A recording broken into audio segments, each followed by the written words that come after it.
Good afternoon, everyone. Welcome to today's session on psychological health and safety at work. We have today's speaker, Mr. Kumar Swami Chandrasekhar.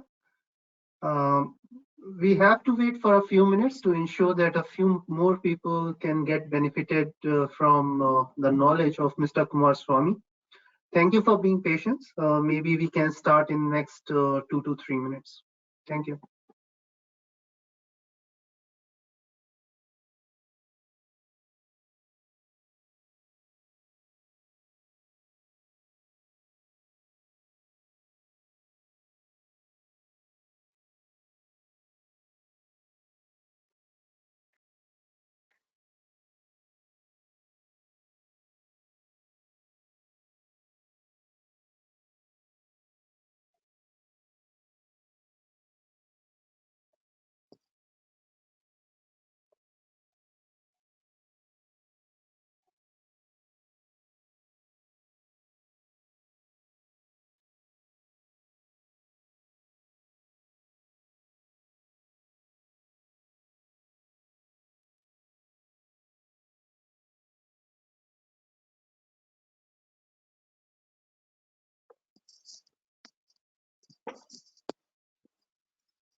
So shall we start? I think it's already 3 Sure. past. Good. Let's not penalize the people who who have joined in. Sure. Good.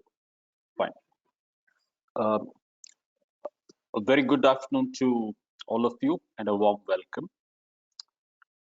My name is Kumaraswamy. By qualification, I am a chemical engineer. I started my career in the industry initially in the petrochemicals and fertilizers sector. I served the industry for about 12 years, and I was exposed to uh, areas such as plant operations, technical services, and process design of chemical plants. After that, I've moved into the field of management systems, and I have completed a good 23 years in the field of management systems, primarily with two certification bodies. The first one was the DNV, where I served for about uh, almost 18 years. And currently, I'm associated with BSI for the last 5 years. I head the sustainability vertical in BSI, which essentially is looking at services such as environment management systems, health and safety management systems, energy management, carbon management, water management, um, sustainability assurance related activities, and supply chain related activities. This is a short presentation, a presentation just to give you a flavor of what's in store from a DIS 45003 perspective. Before I get into my next slides, some housekeeping points. I will entertain questions, or rather attend to the questions that you may have towards the end of my presentation. To that extent, I would request you to hold on, or if you feel comfortable, go ahead and use the chat box and type your questions, but I will answer them, time permitting, of course, towards the end. And in case I'm not able to answer all of them, you can be assured that I will be answering them individually as we have your email IDs as well. We shall also be muting all of you from our side to ensure that there are no untoward disturbances.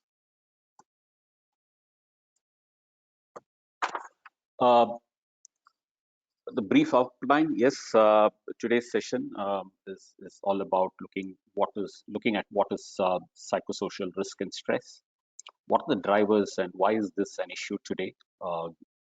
What what are the client problems that need to be solved? The impacts versus benefits, both from an organization perspective as well as from an individual perspective, and also what is it or how is the standard likely to be structured once it's officially released. Right now it is more of a draft international standard. So these are some of the key topics that I will be covering.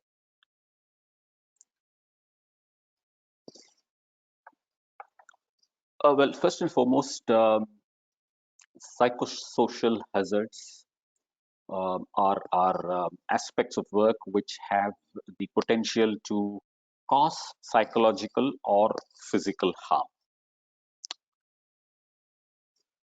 With this definition in mind, let's look at the risk per se. As we know, some psychosocial hazards do lead to specific injuries or ill health, like maybe broken bones from an assault, or maybe depression from arising from prolonged night working. One of the main risks associated with psychosocial hazards is that they activate the human body's natural fight or flight system. First and foremost, let's recognize this is a natural inbuilt chemical and physical reaction, if I might say so. This reaction is actually out of our hands. It's sort of automatic. It's normal, and many of us may not even notice it. And this is commonly referred to as stress. Is this reaction bad? Actually not. In fact, it keeps us safe and helps us perform to the best of our ability as well. However, where the fight or flight system is activated for a prolonged period of time, or is activated repeatedly over a period of time, then it can have negative mental and physical health outcomes for some individuals. And it eventually could be not only just a short-term phenomena, but could be a more of a long-term chronic phenomena as well. Some individuals may also resort to adopting poor health behaviors as a way of coping such stress. It could be in the form of excessive smoking, substance misuse or abuse. It could be unhealthy eating, decreasing exercise, or even withdrawing from social interactions. And such behaviors are also linked to increased likelihood of ill health, including, I would say, obesity. Um, it could include diabetes, cardiovascular disease, and even mental ill health. And within the workplace, it can give rise to reduced job satisfaction, commitment, and productivity, and even increase risk as people may be prone to making errors or may even increase risky behaviors.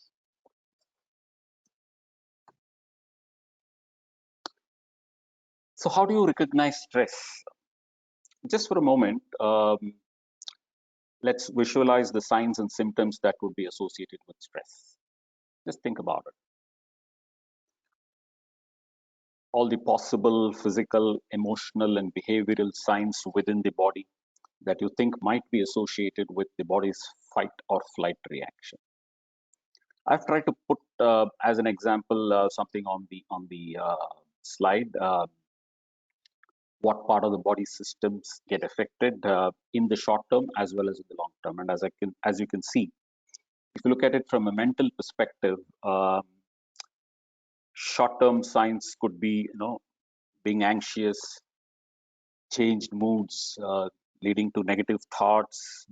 You become more emotional, disturbed sleep patterns, poor concentration or memory, difficulty in making decisions, general loss of confidence. All of these are deemed to be a short-term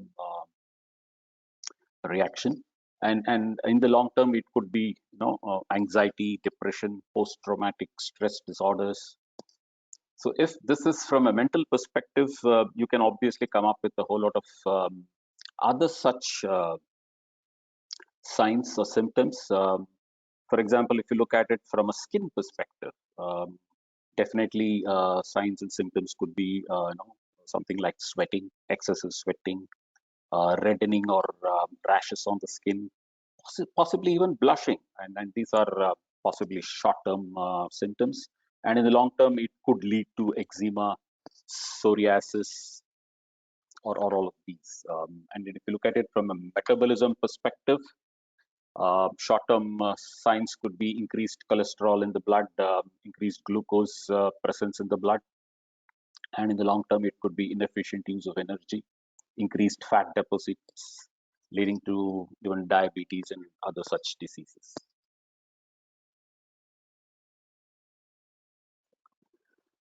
So with this background, let's take a look at what are these work-related risk factors that one must one must keep in mind. There are actually many risk factors for mental health that may be present in the working environment. Most risks relate to interactions between the type of work that one is involved in, the organizational and managerial environment, the skills and competencies of the employees, of colleagues, of self, and the support available for employees to carry out this work as well. For example, a person may have the skills to complete all the tasks, but he may not have the necessary resources to do what is required. Or there may be little or unsupportive managerial organizational practices. So the risks to mental health would include, among others, inadequate health and safety policies, poor communication and management practices, limited participation in decision making or low control over one's area of work, low levels of support for employees, inflexible working hours, and unclear tasks or organizational objectives or others as well. Risks may also be related to job content, such as unsuitable tasks for the person's competencies or a high and unrelenting workload, for example. Some jobs may carry higher personal risks than the others. For example, it could be your emergency first responders, or even the humanitarian workers, which can have an impact on mental health and be a cause of symptoms or mental disorders, or lead to harmful use of alcohol or psychoactive drugs. Risks may also be seen increased in situations where there is a lack of team cohesion or social support. So you have a whole lot of causes actually. What about bullying and psychological harassment? Even that is a contributor. Commonly reported causes of work-related stress by workers and present risks to the health of workers.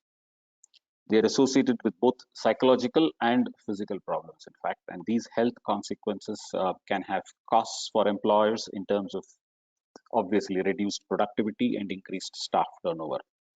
They can also have, besides all of these, a negative impact on family and social interactions as well.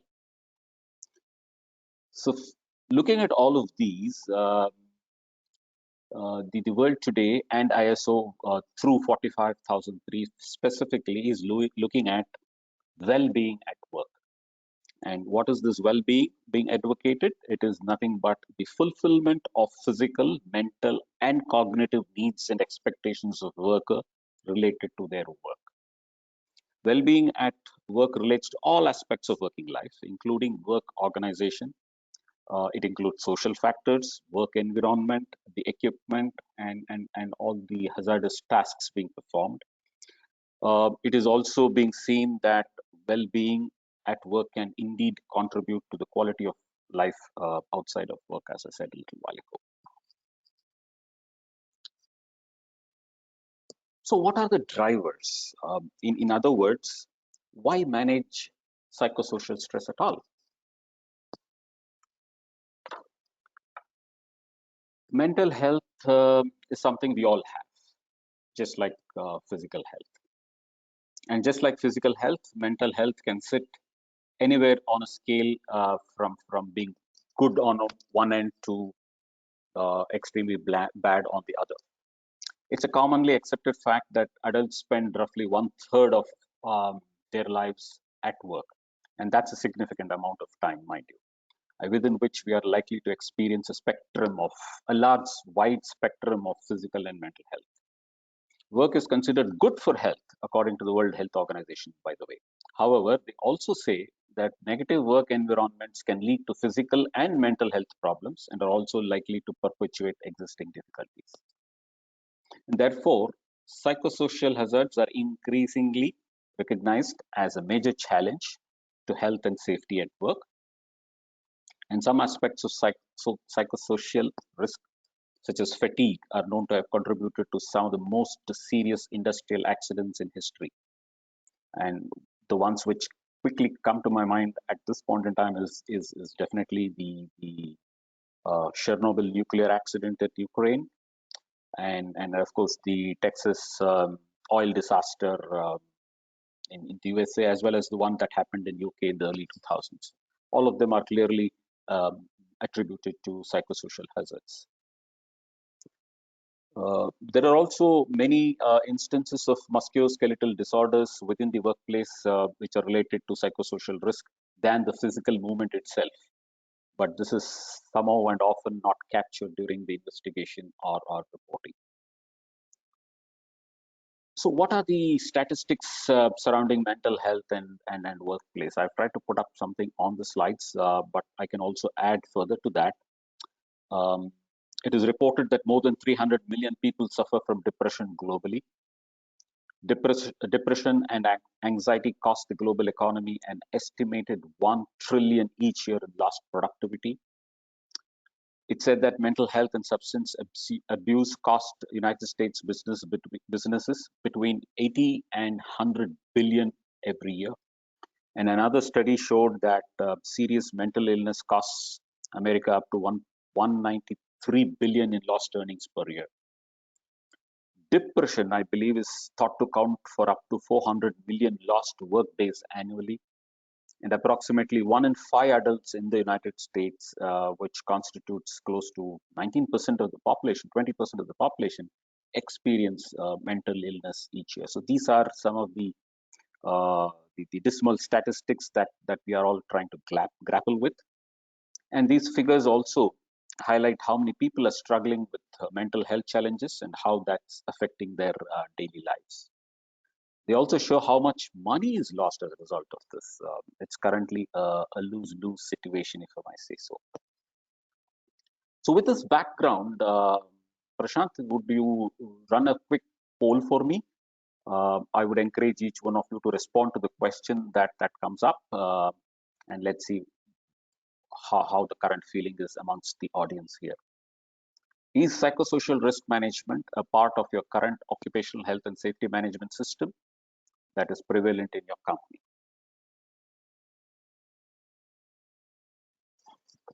The poll is already on. We have only 31% people who have voted so far. May I request you guys to vote as much as possible?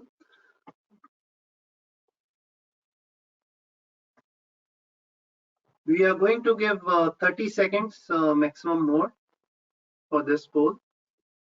We already have 76% people voted.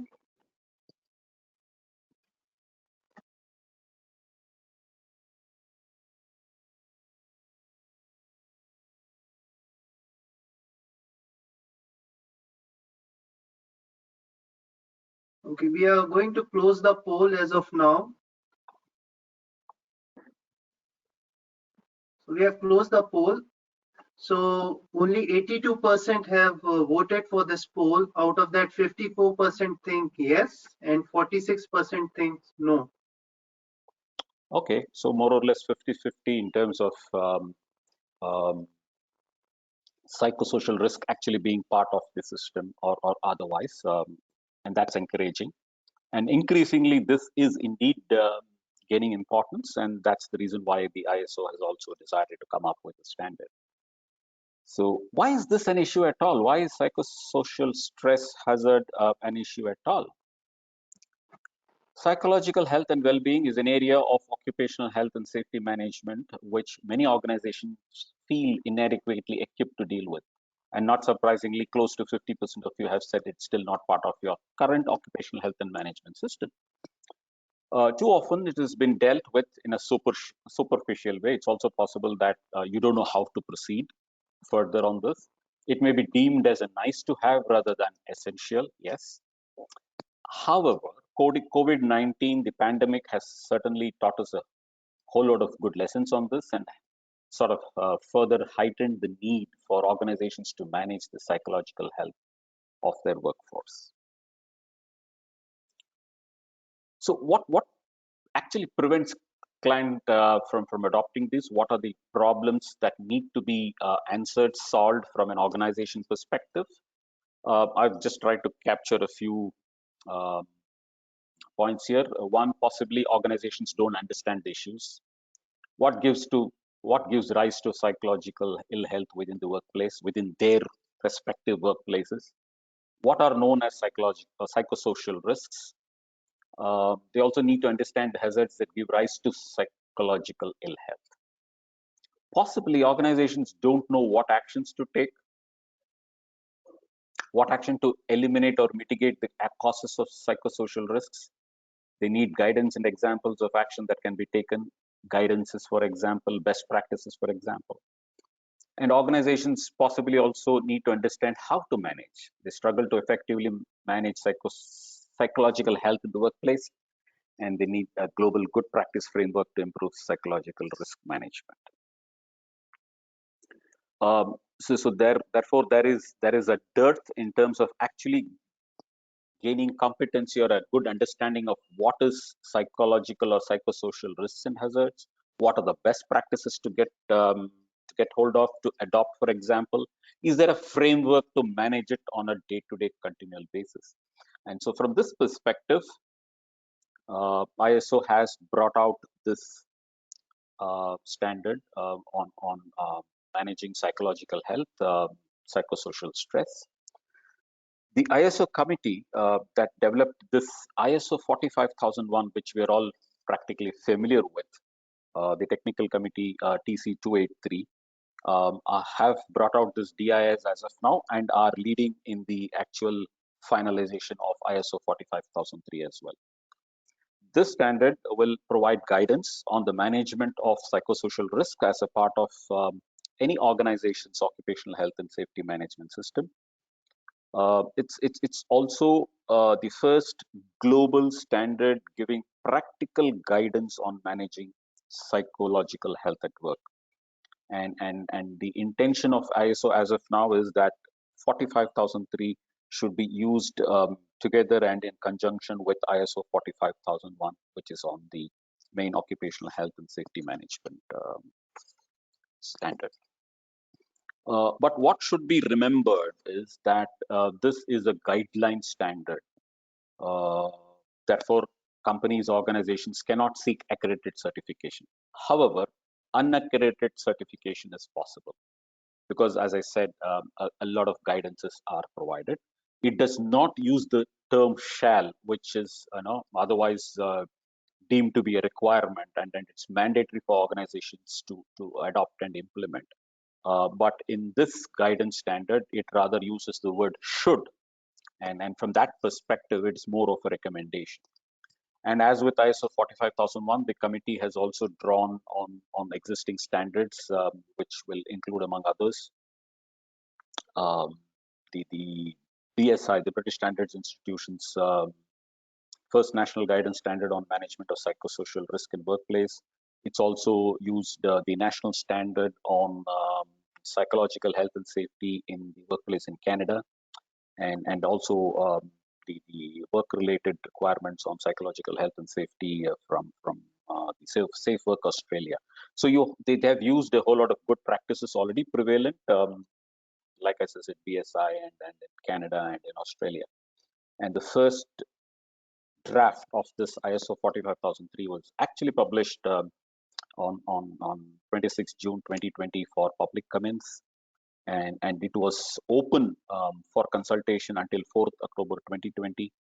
And right now they are consolidating all those comments, trying to address those comments, and it is hoped that the final version of 45003 will be published in the first quarter of 2021.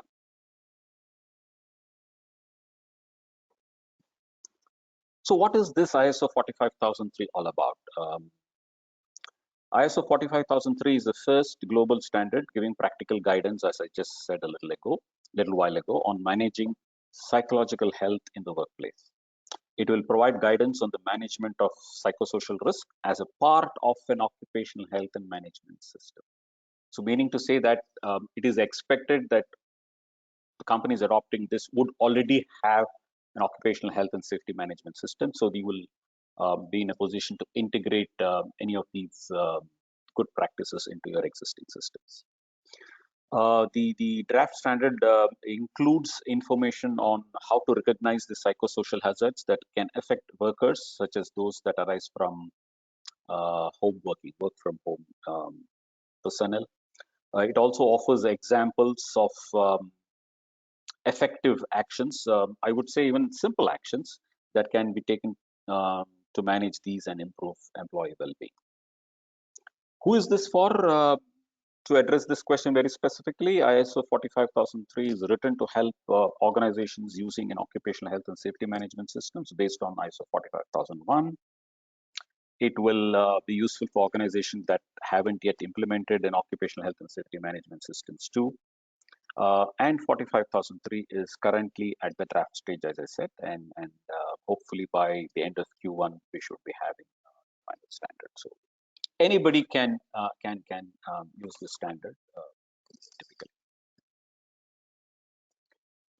What are the benefits of using ISO DIS 45003? A whole lot of benefits. We shall see that in the subsequent slides. The benefits, amongst others, include, I would say, being the first international standard dealing with psychological health and safety in workplace. So you could be the first company to adopt this. You will have the advantage and benefit of this being a very credible and global standard, the consistency of a global standard, and for large and small organizations and how to manage workplace psychosocial risks. You have a whole lot of good practices. This will also include information on what is important for organizations to consider in relation to raising awareness amongst your staff, how to go about developing competence, supporting recovery and return to work and planning, and dealing with emergency situations in relation to psychosocial risk. And as with your experience in ISO 45001, 45003 also can be used to deliver outcomes in support of sustainable development goals. In particular, the one on decent work and economic growth, and the four pillars of decent work. Just to inform people who are not aware about it, it's all to do with dignity, equality, fair income, and safe working conditions, all of which are aspects of psychological risk management. As you can see from the slide, there are a whole lot of impacts because of this psychosocial hazard. And at the same time, if you put in a system surrounding managing these impacts, definitely a whole lot of benefits as well. I will not read each one of them, but it's very simple to comprehend. Suffice to say that from an organization perspective, any organization, be it a large or a small organization, I would say the impact of psychosocial risks includes increased costs due to absence from work, uh, turnover, reduced product or service quality, recruitment and training, workplace investigations and litigation, as well as damage to organizations' branding and reputation. And effective management of these psychosocial risks can obviously lead to very many benefits as is depicted on the slide, such as the improved worker engagement. It could be enhanced productivity, increased innovation, and then, of course, in the long run, organizational sustainability. Now, if these are the impacts and benefits from an organization's perspective, here is a glimpse on what could be the impacts and benefits from an individual perspective. And just as we saw in the earlier slide, a whole lot of impacts, yet a whole lot of benefits if you put in a good management systems surrounding these impacts, managing these impacts. So how is this ISO DIS 45003 structured? How does it look like? Well, as I said, it is intended to be used in conjunction with ISO 45001. Therefore, it is obvious to assume that 45003 will also follow the same HLS, the high level structure that 45001 has adopted, and so also with various other ISO standards which have come out post 2015, be it on 9001, 14001, be it on 50001 or 55001. So, like all the other versions of the ISO standards, this is following the high level structure, and in most circumstances, the structure is the same, but in some places, specifically in 45003, there are some additional information, additional requirements, and these I've tried to highlight in the boxes.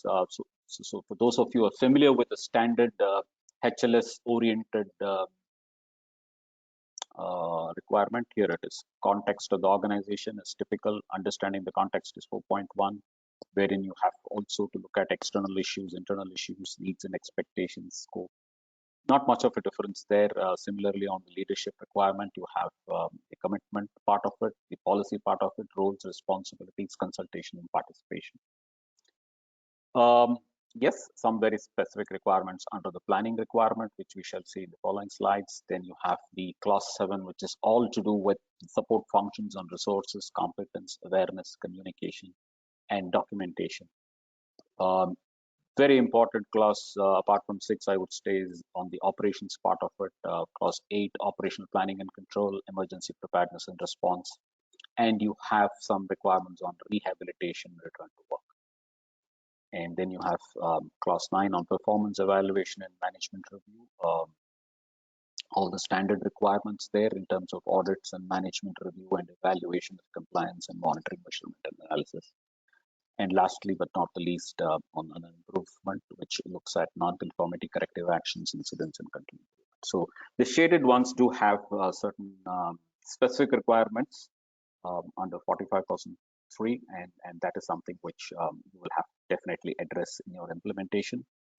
Um, Under the planning requirement, under the hazard identification, you clearly have assessment of OHS risks and opportunities. From a psychosocial perspective, assessment of those opportunities, looking at legal and other requirements as applicable, and if any, and the planning actions against all of these. Then, of course, the objectives and how do you achieve those objectives.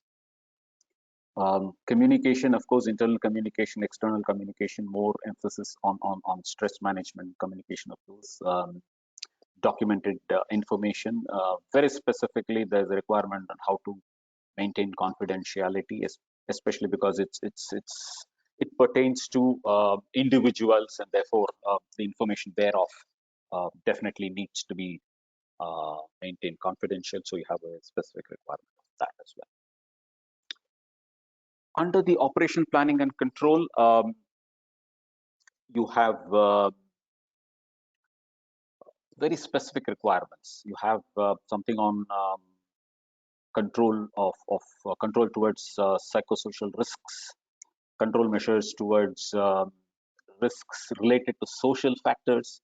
You have control measures related to work environment, equipment, and hazardous tasks, and also of signs of exposure to psychosocial risks. So these are very specific requirements that one is expected to look at, and as appropriate to the services or activity that you're into, you're expected to interpret appropriately and maintain a good system. So let's take a look at some of the salient aspects of the standard. Very quickly, I'll take you through that as well.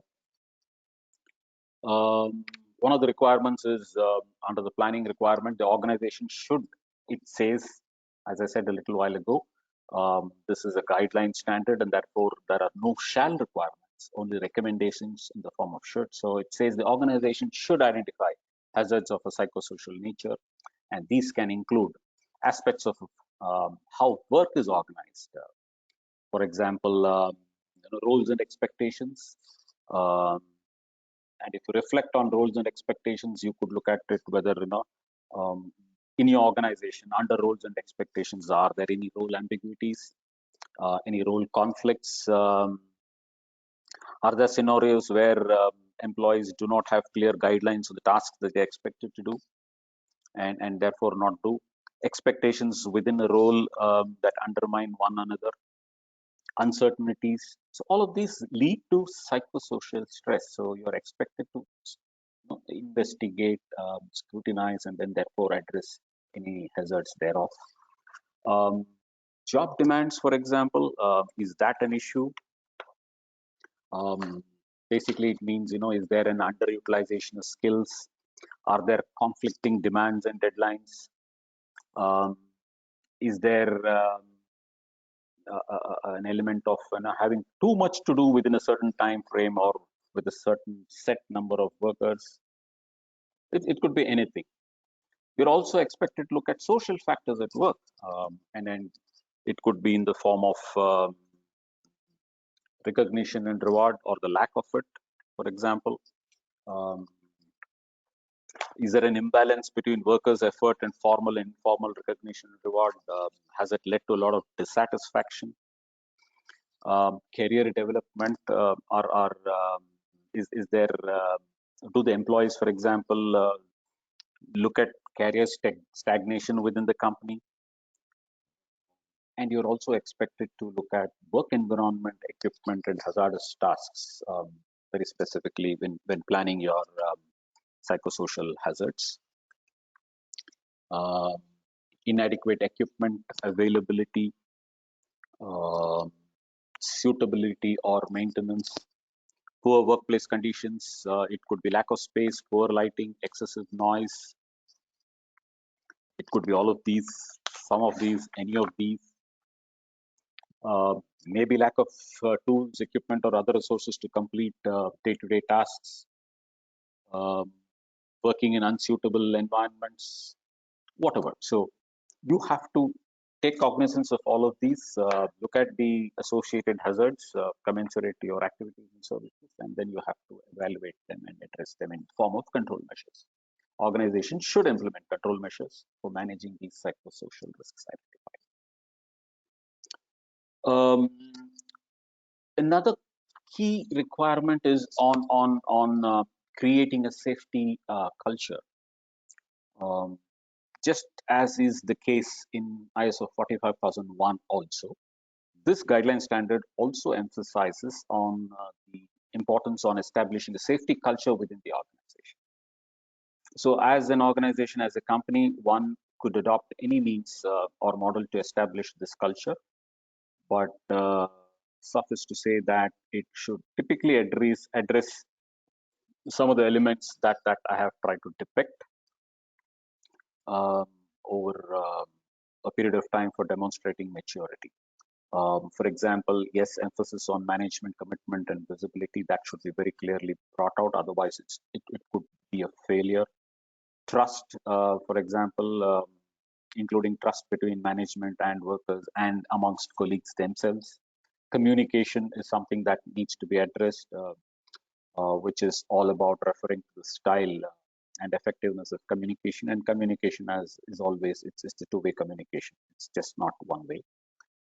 Participation, which is the extent to which non-managerial workers typically are involved in decision making. Productivity versus safety, the balance thereof, what takes priority, or is there a balance at all? Um, Learning organization, typically the ability of an organization to learn from mistakes, health and safety resources, which will include health and safety dedicated workers and the time workers can spend on health and safety issues and matters, shared perceptions about health and safety, um, which is all about the extent of all workers who have shared vision, industrial relations and job satisfaction, training, including the value placed on training, the type, the resources that is made available. So overall, safety culture needs to be inculcated throughout the organization, and this is a time-taking task.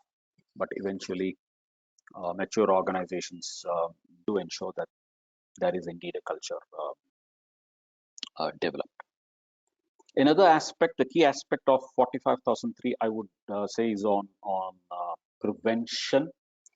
Um it is important to recognize that physical and mental ill health can be one of the harms caused by psychosocial hazards, and therefore merely putting in place tertiary or secondary controls is just not sufficient. Good occupational health and safety management system is all about ensuring prevention in relation to health and in particular mental health, because we are looking at mental health now. Primary controls need to be introduced at a stage where a worker is healthy.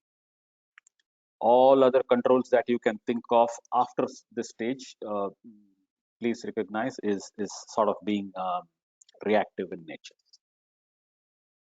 And if you focus only on reactive controls, particularly in relation to your mental health, and I'm sure some of you will agree, you would possibly have processes in place such as mental health policies. It could be employee assistance programs and mental, I don't know what you call mental health first aids. I do know about some companies adopting MHFA, as they call it, mental health first aid. Um, well, these are something which clearly are post the event, literally. You are being reactive in your implementation. So, what is important and emphasized is being proactive. Organizations, therefore, with the participation of workers, should spend time understanding what controls they already have in place and assess their current level of effectiveness. What are the strengths? What are the weaknesses? How effective are they? Organizations should also then try and eliminate these psychosocial risks where they can, and introduce new controls as needed. So prevention, being proactive, is very important. And actually, it does not cost much, if I may say so. Small minimal changes that can be thought of should be initiated. It could be, for example, enforcing working hours, and this can be done by limiting out of office hours working, and encouraging reduced email access outside of office hours. These days, people tend to be in front of their systems 24/7. If possible, asking or avoid employees working in a solely isolated way. And if they're working from home extensively, make sure that there are regular check-ins, contact, and helpful communications. Of course, the pandemic, the COVID situation has definitely taught us a whole lot of good lessons, and a lot of companies are indeed working on these aspects. Similarly, emergencies also can have um, complex and far-reaching psychosocial risks, and give rise to mental harm months or even years after the event. And then typically, those of you are aware, post-traumatic stress disorders, PTSD as it's called, is something which fits in well with psychosocial stress management. The provision of suitable support and even specialist counselors should be considered here to help workers during and after an emergency. And that's what you would need to do. You will have to revisit your emergency preparedness and ensure that you are addressing these issues. For example, do you consider the impacts on other interested parties during or from an emergency? Meaning to say the family members, the public, the relatives. Um, the guideline also emphasizes a whole lot on practice. It's all about practice, practice, practice. The more workers are familiar with what they have to do and what to expect, the less psychological impact an emergency may have. That's what the guideline says, literally. Consider the less likely, such as global pandemics, recessions, and terrorist acts. As yes, COVID-19 from this perspective is a big example. And definitely, it encourages you to have a business continuity plan. It's just not a emergency preparedness plan purely from a safety perspective, but also encourages you to have a business continuity. Another important concept that is being looked at and addressed from this standard is the rehabilitation return to work. Everyone at work will probably need to take sick leave at some point or the other during their working lives, and in most cases, maybe only a few days. But those who are affected from a long-term perspective, a long-term sickness absence can have devastating effects on the performance of your organization and the health and the well-being of your workers.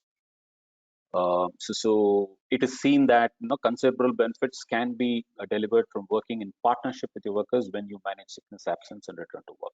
In particular, improved business performance, retention of valued staff, safe and healthy workplaces, and better workplace relations. Just remember, rehabilitation and return to work has two main goals or two main aims. One is to help employees return to work after an injury or illness, even if it is not work related. And the second aim is to help employees with chronic health conditions stay in work. So therefore, helping people to remain in or quickly return to work when physical or mental health condition arise is important. And therefore, being in work is overall better for people's physical and mental health and their overall health and well-being. So at this stage, let's take another poll with the background that I have given, the need and necessity for managing psychosocial stress, the way DIS, the draft international standard, has been planned, which is most likely to be brought out as a final guideline standard sometime by March, April. With this background, do you agree that health is a state of complete physical, mental, and social well-being, and not merely the absence of disease or infirmity, as is the normal tendency for any typical standard health and safety management system? So we have 47% people already voted for it so far.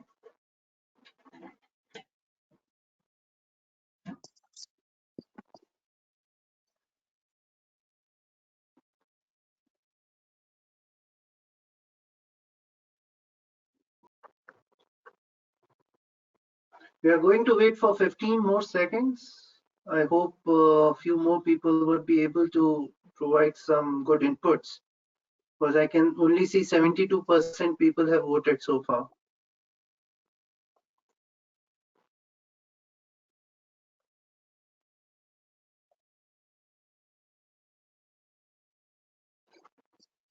Okay, we are closing the poll.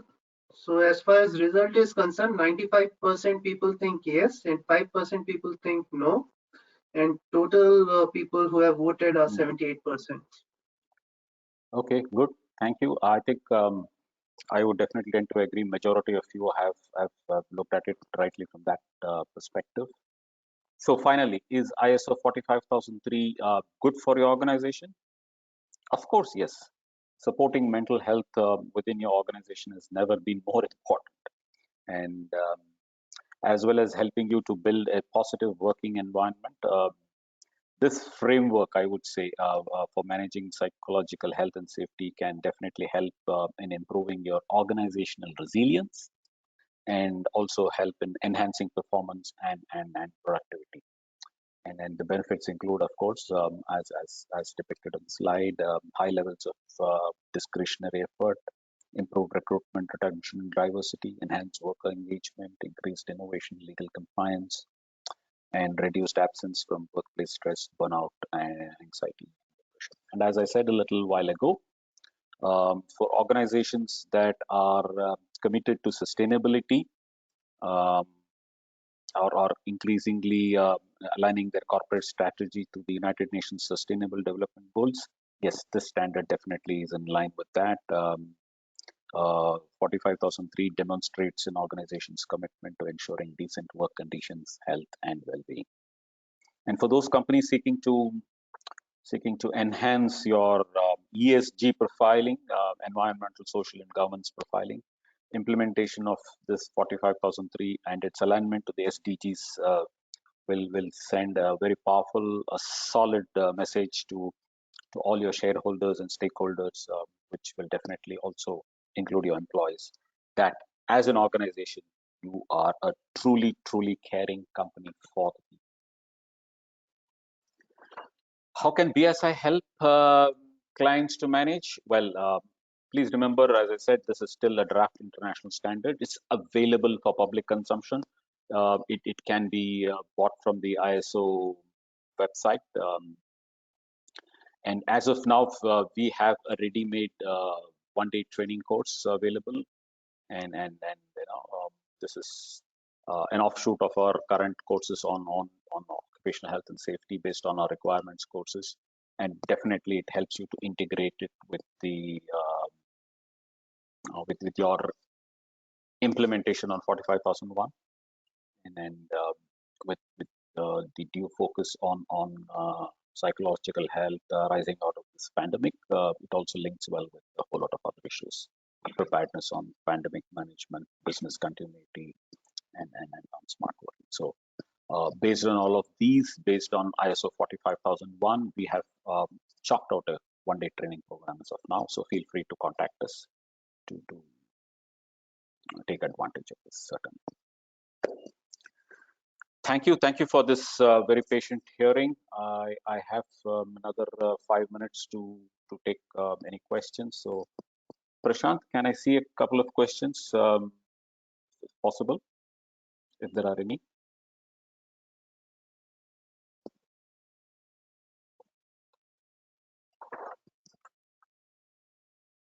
I was on mute. Just give me a minute. We have a few questions. Where will I be able to see that if possible? Yeah, you can. Just give me a minute.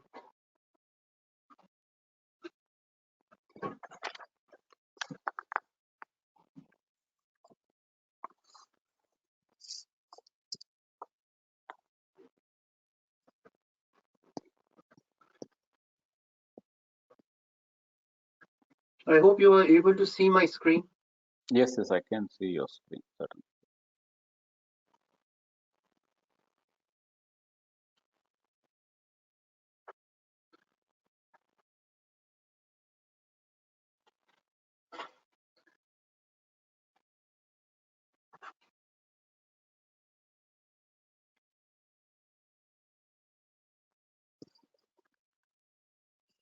So the question which has come from Mr. Amit,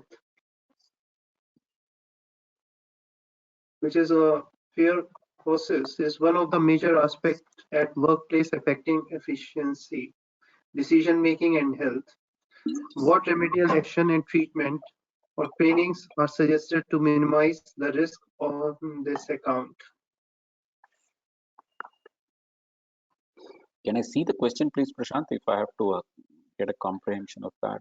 Uh, I'm not able can to you see see it. my screen? I have I can already see the shared screen, my certainly. screen. Yeah, I can see a So screen, but I don't see the question as such. So, okay, just a minute. What I will do that I will post this on your chat so that you would be able to see it properly. Okay. hmm, sure. Of course, I can answer all this individually as well, so that shouldn't be a problem. You can send across an email. Sure.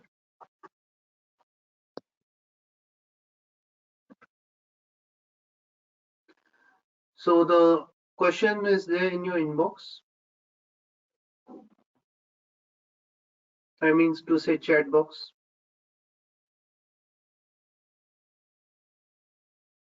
What I can see is in terms of fear psychosis. Is that the one? That's what Yes, I see yes, as of now. Okay, there is this yes. fear That psychosis is one of the major aspects at workplace affecting efficiency, decision making, and health. What remedial actions and treatments and trainings are suggested to minimize the risks on this account? Well, first and foremost, I'm not the expert on looking at treatments or trainings as such, but from a management system perspective, I can look at it slightly differently. Hopefully, this should answer your question. First and foremost, fear psychosis is to be recognized as a hazard or risk, evaluated based on the controls that you already have. Does it mean that you don't have any controls at all, or does it mean that you have some controls but if, but not so efficient as of now? So that's something that you need to look at and how best to take this forward at this stage. And what, depending on the controls that you have and the efficiency that you so determine thereof, you would have to look at expert advice in terms of possibly what trainings or what treatments that you need to look at. So uh, there are no simple answers for these questions. It depends on the organization culture, the training, I mean, the service and activity that you're into, your current practices, and a whole lot of things.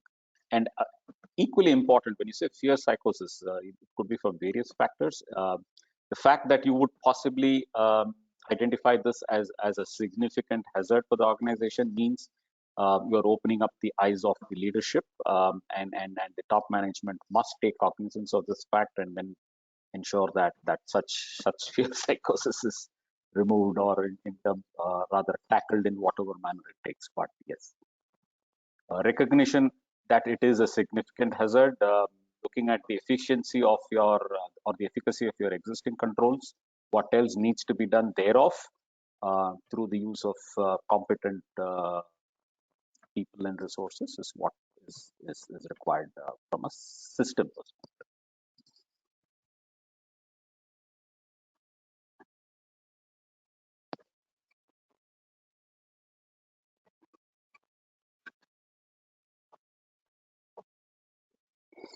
Whether COVID-19 pandemic affects the psychological health and safety of factory workers? Yes, of course, it does affect the psychological health and safety of factory workers, especially given the fact that when you say factory, obviously you will have more numbers, and the, this pandemic is such that many of them can be asymptomatic, and if proper communication and proper hygiene management has not been brought out within the organization or implemented within the organization, then obviously the fear factor comes into picture, and then um,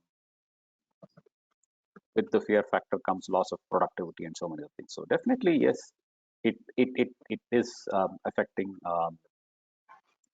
output, the productivity. So something very seriously to be considered, and this is what the DIS is also looking at.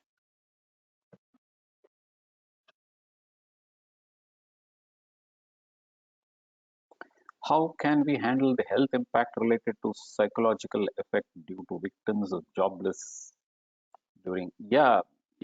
That's I don't know, when you say victims of joblessness, I guess people who have been rendered jobless now. Yes, that's a social issue. Not sure how, as an organization, it can be looked at. Yeah, progressive organizations, sustainable organizations, ethical organizations also look at it differently. Um, they will ensure that people are not rendered jobless. That's the first and foremost. Give confidence that despite loss of production, a loss of revenue, saving jobs is more important, and that sort of a confidence, if it can be given, if strategies can be worked out by top management to ensure people are not rendered jobless, I think that itself is a big boost. But if a decision has been taken and people have been rendered jobless, okay, those who are jobless, from an organization's perspective, nothing can be done. But then the fear psychosis will work on the rest of the people. Job security definitely has causes stress, psychological stress, psychosocial stress. And again, this is something the top management, the leadership must take into cognizance. How can it be handled? Well, the best way is to ensure or give confidence that people will not lose their jobs. Whether employees' well-being and mental health can be improved through effective implementation? Yes, of course. Yes, of course. I just did depict a couple of slides on the benefits from an organization's perspective as well as from an individual's perspective.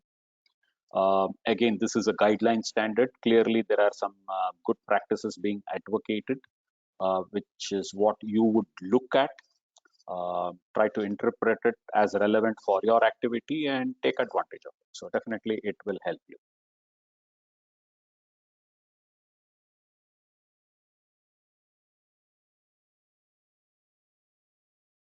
How can we address the panic and stress caused by COVID-19 situation, which psychologically affects the working community and the yes, again, everything revolves from the guideline standard perspective. Everything revolves from the planning aspect, clause 6, wherein you are looking at it from social factors and from the infrastructure factors and all of those, taking cognizance of those factors, looking at all associated risks.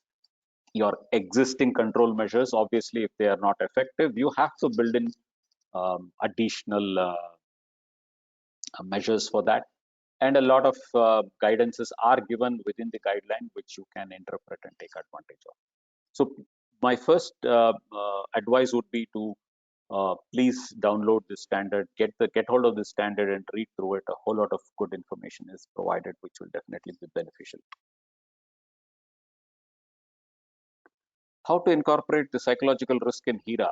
The fact that you have done HERA, hazard identification risk assessment, at least at this point in time, with the information that you have given, limited information you have given, I suspect that your hazards are limited to possibly all the physical hazards, the chemical hazards, maybe the ergonomical hazards,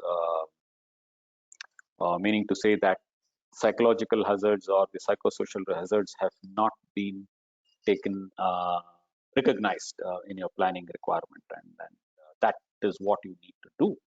So apart from physical hazards, chemical hazards, economical hazards, or biological hazards, you need to look at psychological, psychosocial hazards, and go through the standard guideline standard, and then in line with what you already done, please identify all relevant hazards and implement measures thereof. So you don't have to do anything extra, anything new. It's just the fact that you have to address these hazards very specifically. That's where the integration matters and helps. Any legal and regulatory compliance requirement applicable for psychological health and safety at work? Uh, from a psychological perspective, nothing quickly comes up to my mind except for the fact that yes, the Factories Act does specify a lot of requirements when it comes to labor management and minimum health and safety requirements and all of that. So any denial from that perspective obviously leads to stress. But that apart, anything very specific on psychological health, I'm not yet aware of.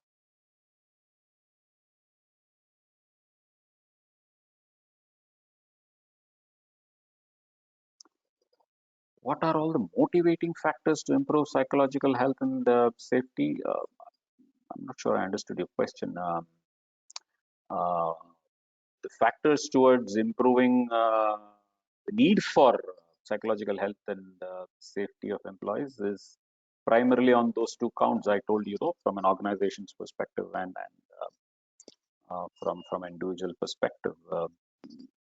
Definitely, it improves the motivation and morale. If as an employee I come to know that there are good um, health and safety practices, when I say health, I include physical as well as mental health. Definitely, it motivates me to contribute my best, is it not? And the fact that if you are an open, transparent organizations with good systems, roles and responsibilities clear, work-life balance being maintained, uh, then obviously the company is going to benefit, the employee is going to benefit. It's going to be all-round win-win situation for everybody. So attrition, for example, will definitely come down. So all those good benefits that I told you definitely are the reasons why one should go in for it. I'll take one more last question. For the rest, we will respond to individually. Whether improving the work environment and infrastructure may cause positive impact on psychological health. Uh, well, whether improving the work environment and infrastructure may cause positive impact on. Yes, of course. It definitely has a positive impact on psychological health and safety. When you say work environment and infrastructure, if you remember one of the slides I was talking about work environment and equipment, and some of the reasons for stress could be inadequate equipment availability itself. It could be suitability or maintenance. It could be poor workplace conditions, maybe lack of space, inadequate lighting, heavy noise or excessive noise. Maybe there is a complete lack of all the necessary tools. Resources per se is not adequate. So these are some of the reasons which will lead to stress. And if these can be managed, meaning to say if you can improve the work environment and infrastructure surrounding this, definitely it will have a positive impact. Yes, good. Thank you. I think I've exceeded the time by 10 minutes. For those questions which I have not been able to answer, I will take it on a case-to-case basis and we will have them answered and emailed across to you. Thank you. I hope the objective of giving a flavor of ISO 45003 was achieved. Of course, this short session was by no way a means to make you experts or competent. As I said, if you need any further information, any further knowledge training, we already have a one day awareness course on 45003, and I would request you to come and take advantage of that. But that apart, yes, the idea was to introduce you to this topic of psychosocial management of stress, management of psychosocial stress, and then also introduce you to the new draft ISO standard. So I guess I've done justice to this expectation and objective. Thank you for this patient hearing, and please do keep watching out for such webinars on our PSI India website. Practically every week, every alternate day, we do have such kind of webinars. Thank you for your patience and understanding. Thank you, Mr. Kumaraswamy. Thank you for such a wonderful session. I hope that everybody would have enjoyed. Thank you. Bye bye. Take care.